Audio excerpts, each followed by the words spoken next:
Jonathan Miller believed he had finally made it. He had bought a modest two-story home in a manicured neighborhood outside Charlotte, North Carolina, where lawns were trimmed like green carpets, mailboxes matched in perfect symmetry, and children rode their bikes in the evening glow of sunset. It was the picture of American peace. Until the HOA president Karen Whitmore introduced herself. Her smile was polite, but her eyes scanned his lawn like a measuring tape. She didn't ask about his family. She didn't ask about his career. Her first words were, "Do you know the rules?" Karen wasn't loud, and she wasn't rude.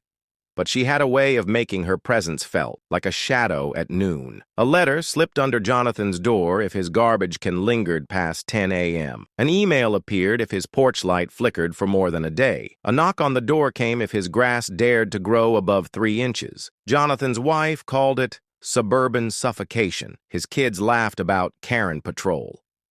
But Jonathan didn't laugh. He felt something heavier. The quiet erosion of peace inside his own home. It wasn't fire that destroyed Jonathan's house. It was paperwork. Karen began filing formal complaints. Each one carried fees, and each fee came with deadlines. Soon Jonathan found himself buried in mounting penalties over things he never knew were violations. The breaking point came on a humid July morning when he opened a letter that read, "Failure to comply will result in enforcement measures." Jonathan's throat tightened. It wasn't about his lawn or his porch anymore. It was about his family's stability.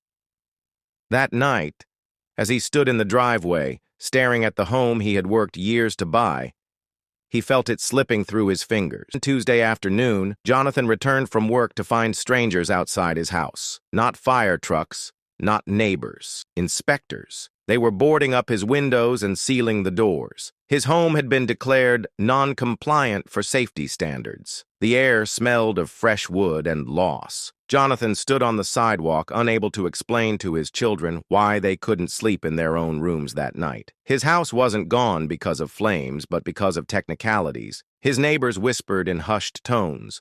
Some shook their heads in pity. Others avoided his eyes. And Karen. She simply walked past with a clipboard tucked under her arm. A week later, Jonathan sat in a courtroom, hands folded, waiting for his case to be called. He had filed a claim, not for revenge, but for dignity. His attorney whispered strategy in his ear, but Jonathan's eyes stayed fixed on the door. And then it opened. Karen walked in. The clipboard was gone, replaced by a neat binder. The same calm smile played on her lips, and the same sharp eyes scanned the room. For a moment, Jonathan felt his chest tighten. The woman who had dismantled his life was now only a few feet away. The judge entered, and the courtroom fell silent. The clerk called the case. Jonathan rose, his knees steady but his palms damp. He wasn't just standing for himself. He was standing for every neighbor who had swallowed silence in the name of rules. Karen glanced at him unshaken, as if this was simply another meeting, another complaint, another box to check. But Jonathan felt something shift inside. For the first time, she wasn't the one holding the clipboard. She wasn't the one writing the rules. And as the judge invited both parties to begin, Jonathan exhaled slowly. His house may have been gone, but the fight for truth had only just begun. The arguments stretched for hours. Karen spoke with precision, citing rules and regulations as if they were scripture. Jonathan spoke with something stronger, truth.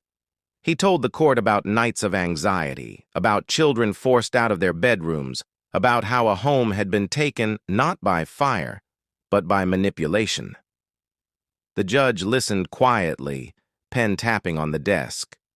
At last, the room stilled as he delivered his decision.